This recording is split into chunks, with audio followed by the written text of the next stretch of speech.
오늘 말씀은 이사야서 1장 1절에서부터 9절까지의 말씀입니다.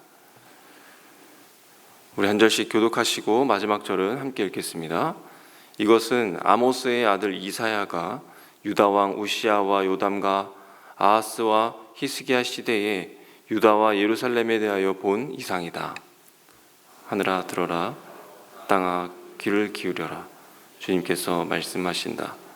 내가 자식이라고 기르고 키웠는데 그들이 나를 거역하였다. 소도 제 임자를 알고 나귀도 주인이 저를 어떻게 먹이 키우는지 알건만은 이스라엘은 알지 못하고 나의 백성은 깨닫지 못하는구나. 슬프다. 죄지은 민족, 허물이 많은 백성, 흉악한 종자, 타락한 자식들, 너희가 주님을 버렸구나. 이스라엘의 거룩하신 분을 업신여겨서 등을 돌리고 말았구나. 어찌하여 너희는 더 맞을 일만 하느냐? 어찌하여 여전히 배반을 일삼느냐? 머리는 온통 상처투성이고 속은 온통 골병이 들었으며 바닥에 종수리까지 성한 데가 없이 상처난 곳과 매맞은 곳과 또 새로 맞아 생긴 상처뿐인데도 그것을 짜내지도 못하고 싸매지도 못하고 상처가 가라앉게 기름을 바르지도 못하였구나. 너희의 땅이 황폐해지고 너희의 성읍들이 송두리째 불에 탔으며 너희의 농토에서 난 것을 너희가 보는 앞에서 이방 사람들이 약탈해 갔다. 이방 사람들이 너희의 땅을 박살냈을 때처럼 황폐해지고 말았구나. 도성 시온이 외롭게 남아있는 것이 포도원의 초막과 같으며 참외밭의 원두막과 같고 포위된 성읍과 같구나. 함께 읽겠습니다. 만군의 주님께서 우리 가운데 얼마라도 살아남게 하시지 않으셨다면 우리는 마치 소돔처럼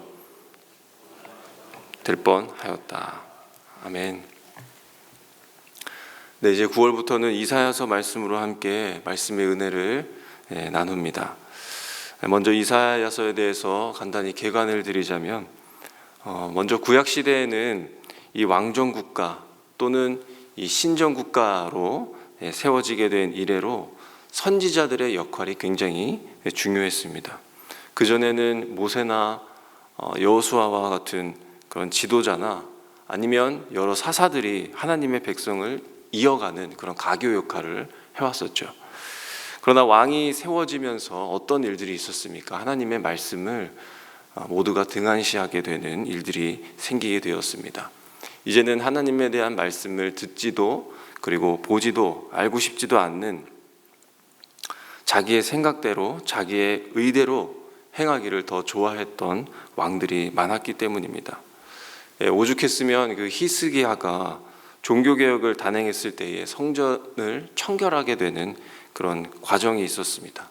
그때에 어떻게 기록되어 있습니까? 말씀이 적힌 두루마리가 먼지가 쌓인 채로 발견되었다라고 되어 있습니다.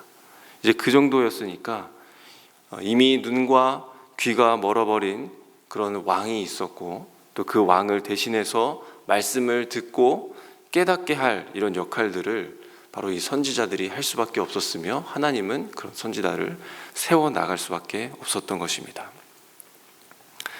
네, 바로 오늘 말씀은 그 중에 한 선지자 이사야에 대한 말씀입니다. 이사야는 이런 왕들이 통치하던 시대 요담과 아하스와 히스기야가 통치하던 기간에서 활동하였던 선지자였습니다. 이사야의 이름은 바로 여호와는 구원이시다라는 뜻입니다. 그 이름대로 항상 강대국에게 위협을 받고 또 멸망에 가까운 이런 일들이 벌어질 때에 그의 이름처럼 하나님께서 구원하신다, 여호와는 구원이시다 라고 하는 이 메시지가 이 유다와 예루살렘에 전해졌던 것이죠. 이제 이사야 말씀은 크게 세 부분으로 나누어지게 됩니다. 1장에서 39장까지는 이 아수르와 이스라엘과 이 세계에 대한 심판과 구원을 예언하는 그런 부분입니다. 그리고 40장부터 55장까지는 이 바벨론 포로들 중에 이 남은 자들에 대한 회복을 예언하고 있습니다. 그리고 56장부터 66장까지는 하나님의 공평하심, 하나님의 그 정의로우심에 따라서 심판되고 또다시 회복되는 그런 예언을 기록하고 있는 것이죠. 이사야서가 이렇게 세 부분으로 나누어지지만 전체적으로는 어떤 것입니까? 하나님의 백성들이 갖는 그런 위기 속에서도 구원하시는 하나님, 멸망하는 가운데서도 회복시키는 그 하나님을 통해 백성들이 영화롭게 된다라고 하는 그 큰 주제를 갖고 있습니다. 그런 의미에서 1장은 이 시온이라는 이곳이 왜 소돔과 고모라처럼 될 뻔하였는지, 또 이스라엘의 죄를 고발하는 동시에 이 불의한 성읍이 앞으로 의의 성읍으로 회복될 것이다 라고 하는 그런 선언이 담겨 있습니다. 이 의와 정의라고는 전혀 없는 이곳이 하나님의 이 구원을 통해서 은혜로 충만해질 것이다 라고 하는 예언을 담고 있습니다. 오늘 2절 말씀에 보니까 하늘아 들어라, 땅아 귀를 기울여라 라고 그렇게 말씀하십니다. 주님께서 말씀하신다라고 시작합니다. 이사야는 하나님이 지으신 존재가 지금 어떤 존재인가에 대해서 지금 명확하게 하려고 하는 것 같습니다.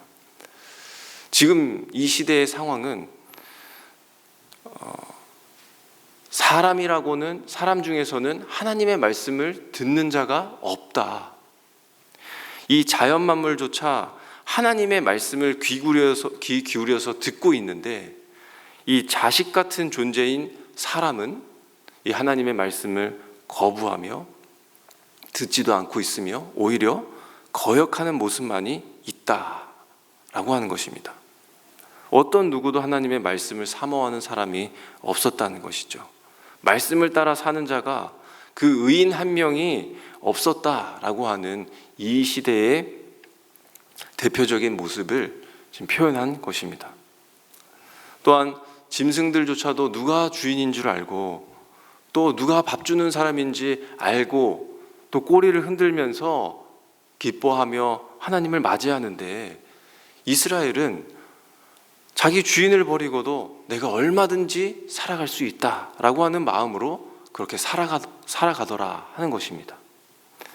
또한 이스라엘은 지금 자신들이 어떻게 그 애굽을 물리치고 빠져나올 수 있었는지, 또한 400년이라고 하는 긴 세월의 그 종살이 속에서도 어떻게 벗어났는지, 도무지 자기들로서는 해결할 수 없는 이 문제를 하나님께서 구원하셔서 풀어주셨는데, 그들은 하나님의 존재, 하나님의 사랑, 자비와 그 긍휼들을 점점 잊어가더라 하는 것입니다.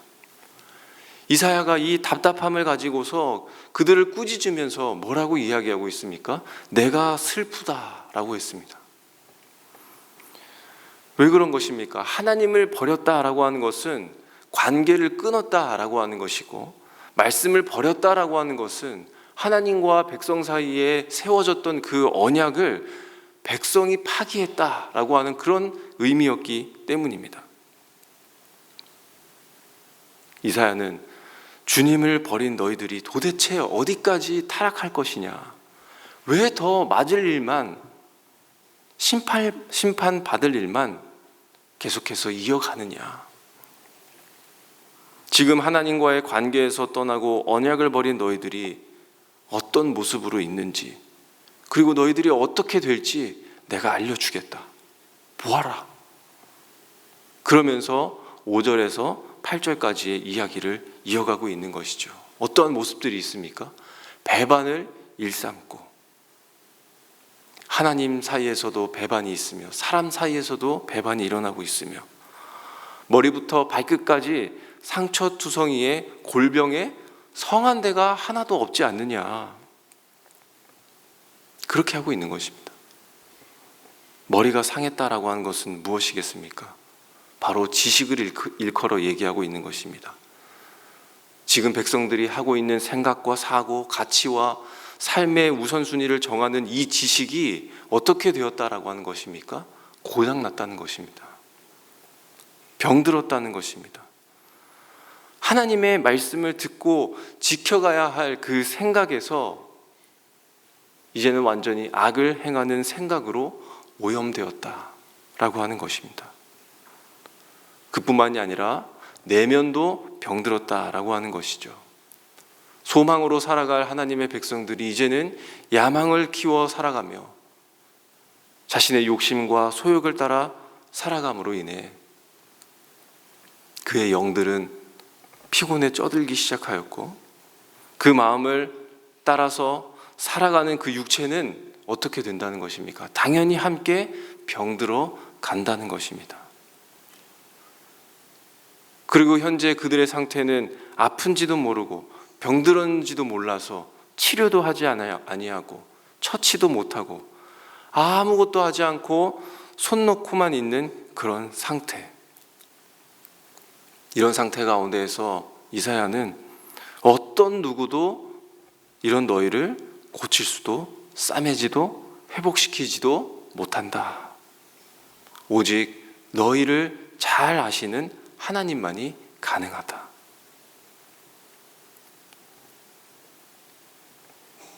여호와는 구원이시다 하는 그 이사야의 이름이 그 시대에 울려 퍼지고 있는 것을 보여주고 있습니다. 이사야는 이어서 이야기합니다. 너희들 상태만 그렇게 되는 것이 아니다. 땅은 어떻게 된다고 하였습니까? 황폐하게 된다. 성읍은요, 불에 타오르게 된다. 땀 흘려 거둬들인 열매와 곡식은 어떻게 됩니까? 알지도 못하는 사람들이 가지고 유유히 사라진다. 이사야는 이 말을 통해서 너희들이 앞으로 그리고 지금 얼마나 비참한 상태에 놓여 있는지 보아라.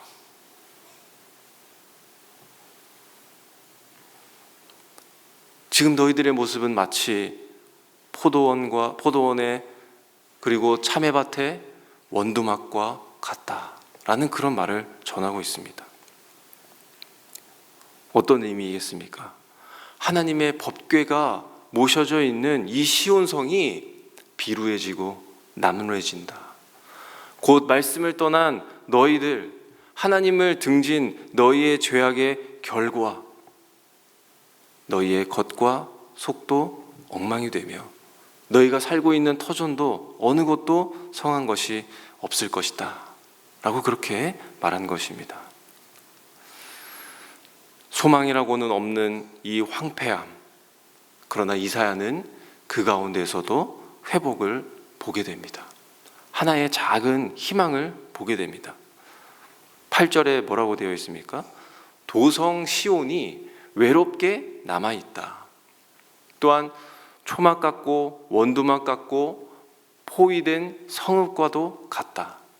그리고 9절 말씀에 우리 가운데 얼마라도 살아남게 하시지 않으셨다면 소돔과 고모라처럼 될 뻔했다라고 되어 있습니다.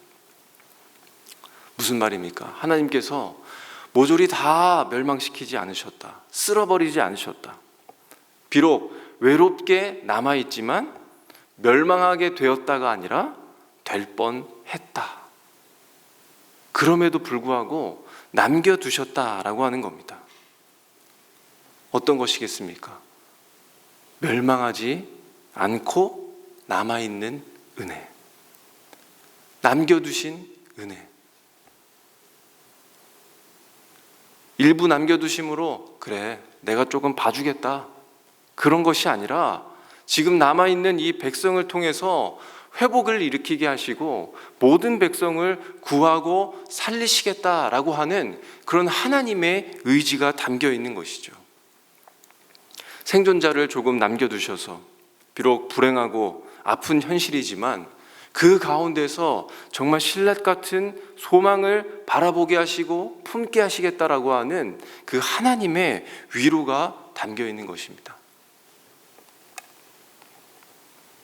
이제 남아있는 자들은 비로소 자기의 처지를 바라보게 되고 받았던 상처를 바라보게 되며 망가진 터전을 돌아보면서 그제서야 하나님께 돌아서려는 마음을 얻게 되고 하나님께 나아가고자 하는 그런 마음이 있어서 이제는 하나님의 말씀이 들리고 귀 기울이게 되고 그 말씀이 씨앗이 되어서 병든 지식을 정화시키고 또한 머리부터 발끝까지 우리를 싸매어 주셔서 치유하실 그 하나님을 보라, 기대하라 라고 하는 것입니다. 삶이 회복되고 터전이 다시 건설되는 이 놀라움을 기대하라는 이사야의 메시지가 담겨 있는 것이죠. 오늘 이사야서의 말씀을 통해서 우리는 어떤 것을 보아야 하겠습니까? 우리도 결코 다르지 않다라고 하는 것입니다. 우리도 듣지 않는 그런 완악함이 있고 또한 귀를 닫으려고 하는 그런 연약함이 있습니다. 충분히 흔들릴 수 있는 존재가 바로 우리다라고 하는 것을 보여줍니다. 또한 이제 우리가 앞으로 보게 될 이사야서를 통해서 우리는 무엇을 생각해 보아야 되겠습니까? 하나님이 우리를 어떻게 사랑하셨는가? 또한 그럼에도 불구하고 망가진 인간의 모습 속에서 어떻게 회복되어져 갔는가? 우리가 이거를 생각하고 다짐함으로 우리는 다시 하나님 앞에 서게 되고 또 다시 말씀을 붙들게 되며 하나님께 더욱 붙어 있으려고 하는 소망이 생기며 삶의 방향과 비전과 우리에게 주어진 이 놀라운 소망을 놓치지 않는 그런 결심들이 이사야서의 말씀을 통해 또 매일같이 이 이른 아침에 다시 생각하며 기억하며 결심하며 살아가는 저희들이 되어야 할 것입니다. 오늘 말씀을 기억하면서 우리 함께 기도하길 원합니다. 또한 다음 세대를 위해서 특별히 기도해 주시겠습니다. 우리 자녀들이 하나님 말씀 앞에 귀를 닫게 하지 말게 하시고 또한 듣는 마음과 또 하나님께 돌아갈 마음을 얻도록 하나님께서 도와주시옵소서. 지금 자녀들에 대한 형편 속에서도 외로움과 또 쓸쓸함과 자신의 삶에 대한 방황에서 그 가운데서 낭망하기보다는 하나님을 바라보는 그 기회와 소망이 다시 생기게 하여 주시옵소서. 왜 나는 이런 모습이 되었는가? 왜 하나님은 나에게 이런 상황을 주셨는가? 그것을 하나님을 통해 보게 되는 지혜가 생길 수 있도록 또한 결국 하나님을 바라보며 나아가며 소망을 갖는 우리 자녀들 되게 하여 주시옵소서. 다음 세대가 되게 하여 주시옵소서. 이 작은 희망 속에서 한 줄기 빛 되신 그 하나님을 보며 회복을 얻는 우리 자녀들 되게 하여 주시옵소서라고 우리 자녀들을 위해서 기도하겠습니다. 또한 이번 주 토요일에 자녀들과 함께하는 새벽 기도회가 있습니다. 이 시간 역시 온 가족이 한 하나님을 바라보는 자리가 되게 하시고 말씀의 선포 속에서 그 말씀이 우리의 양심의 가시가 되어 찌르게 하여 주시고 말씀의 씨앗이 모든 세대에 뿌려짐으로써 온 세대가 날로 믿음의 장성함이 더하여지는 은혜가 있게 하여 주시옵소서. 우리 두 가지의 기도 제목을 가지고 함께 기도하시고 또 각자 가지고 나오신 기도 제목으로 기도하신 후에 돌아가시겠습니다. 함께 기도하겠습니다.